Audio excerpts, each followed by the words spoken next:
IFM News. Lokal. Insayang katadagos si Department of Education kanti Schools Division of Ilocos Norte 4 days work week a direktiba ni Presidente Ferdinand Bongbong Marcos Jr. the Memorandum Circular Number 114 kanti DepEd Memorandum Number 18 Series of 2026 pakasekdan iti panaginot ti enerhiya. Second kani Schools Division Superintendent Attorney Donato Balderas Jr.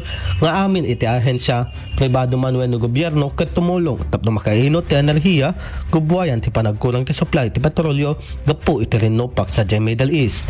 Inayon pa ito opisyal ay daytoy ket gapuanan iti saan ang maliklikan nga epekto ti krisis sa Middle East at ti petrolyo ti kagrunaan a produkto iti nasao a lugar. Well, ti punkin ka po na day takot no makatulong ti aming sektor ti government, pribado man wenno publiko nga ag-save ngamin hantay mat nga maiwasan ti epekto iti crisis ijay Middle East ket amutay mat nga ti namuan nga produkto ijay ket petroleum. Isong daputa dito Pilipinas kadwanan nga source ti energy tayo, especially electricity ket petroleum products mutlaang ti mausar.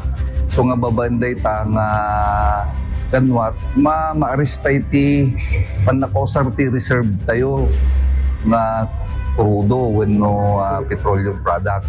Ket babanti kasta mabalinmat nga maiwasan ti pinag-increase nga dagos ti prime commodities. Mainay giti daytoy inalukoy na Attorney Balderas sa panagtitinulong ti tunggal maysa tapno makainot ti enerhiya.